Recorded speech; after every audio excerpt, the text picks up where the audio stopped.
ভালো ঘটনা আমার জীবনে খুব কমই ঘটেছে। যতবার যা কিছুই চেষ্টা করেছি, প্রতিবার ব্যর্থতারই সম্মুখীন হয়েছি। বারবার ব্যর্থতা আর এই অপমানের ভয়ে এখন ঘর থেকে পা বাইরে বার করতেই ভয় লাগে। এগুলো যদি তোমার মনের কথা হয়ে থাকে, তাহলে ভিডিওটাকে শেষ পর্যন্ত দেখো। কথা দিচ্ছি, আজ তুমি একটি নতুন জীবন পাবে। জীবনে অনেক বড় একটা সফলতা অর্জন করে স্টেজে উঠে পুরস্কার নেওয়ার সময় সবাই তার কষ্ট, তার অপমানের গল্প শোনায়। কিন্তু কিভাবে সে ওই ফেলিয়ার থেকে বেরিয়ে এসেছে, কি করলে অসফলতার সাথে মোকাবেলা করে সফলতা অর্জন করা যায়, এই রহস্যের গল্প খুব কম মানুষই শোনায়। তাই এই ভিডিওটি খুব মনোযোগ দিয়ে দেখতে থাকো। তোমার দৃষ্টিভঙ্গি বদলাতে চলেছে। Number 1, believe in yourself. জীবনে কোনো কিছুই ভালো হচ্ছে না, যেটাই করছি সেটাতেই অসফল হয়ে যাচ্ছি, এরকম হতাশায় যারা ভুগছে, তাদের সর্বপ্রথম করণীয় কাজ নিজেকে বিশ্বাস করা। কি বলছো ভাই, বিশ্বাস করলে সব হয়ে যাবে? এটা কি ম্যাজিক নাকি? হ্যাঁ, এটাই ম্যাজিকই। তুমি যে জিনিসটি পেতে চাও সেটি তুমি নিশ্চিত পেতে পারবে। এরকম একটি গভীর বিশ্বাস যদি তোমার অন্তরে স্থায়ী থাকে, তাহলে একদিন নিশ্চিত সেই জিনিসটি তোমাকে খুঁজে নেবে। এই ম্যাজিকটা তোমার জীবনে ঘটবেই ঘটবে। তুমিই পারবে।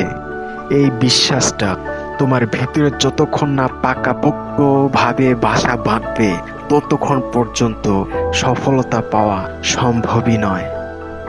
একজন চ্যাম্পিয়ন হওয়ার কারণ সে চ্যাম্পিয়ন হয়ে জন্ম নিয়েছে এমনটা কিন্তু নয়। সে চ্যাম্পিয়ন হয়ে মৃত্যুবরণ করবে, এই উদ্দেশ্য।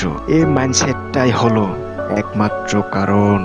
কোনো কাজ করতে গিয়ে হেরে যাওয়া খুবই স্বাভাবিক বিষয়, কিন্তু পরাজিত হওয়া, সে ফিল্ডে টিকে থেকে দীর্ঘদিন সংঘর্ষ করে সেখানে জয়লাভ করা, এটা একজন চ্যাম্পিয়নের পক্ষেই সম্ভব। প্রত্যেকটি চ্যাম্পিয়ন তারা তাদের জীবনে সফলতার থেকে অনেক বেশি অসফলতার সম্মুখীন হয়ে থাকে।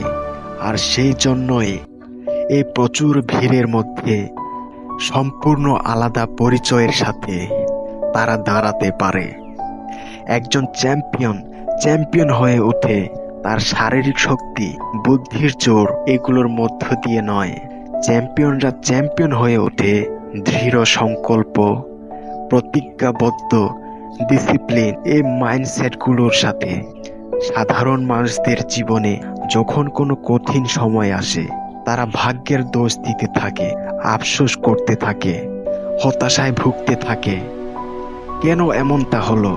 কিন্তু একজন চ্যাম্পিয়নের জীবনে যখন কঠিন সময় আসে, তারা সেই সময়টাকে অপরচুনিটি মনে করে নিজেকে গ্রো করার, নিজেকে আরো উন্নত করার, নিজের অভ্যন্তরীণ শক্তিকে আরো দ্বিগুণ বাড়িয়ে তোলার সুযোগ হিসাবে তারা সেটাকে ব্যবহার করে। যদি কখনো তোমার জীবনে আনকমফোর্টেবল সিচুয়েশন আসে, তাহলে মনে রেখো ওটাই সেই সিচুয়েশন যা তোমার জীবনে ভীষণ বড় একটা পরিবর্তন আনবে। যদি কোনো মানুষ সারা জীবন কেবল কমফোর্টেবল সিচুয়েশনের মধ্যেই জীবন কাটায়, তাহলে লিজেন্ডারি কোনো কিছু করা কোনোদিনই সম্ভব না তার পক্ষে।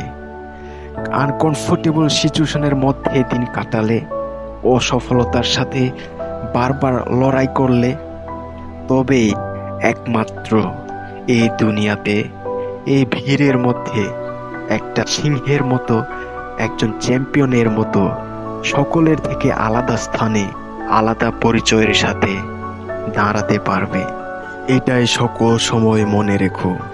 আজ তোমার জীবনে যে স্ট্রাগলটা চলছে, এটা তোমাকে পরাজিত করে দেবে এমনটা মোটেই ভেবো না।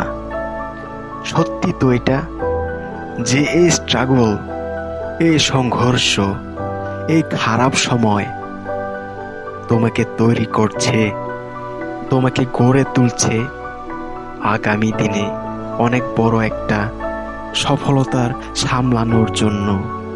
তাই মন খারাপ করো না, খুশি থাকো।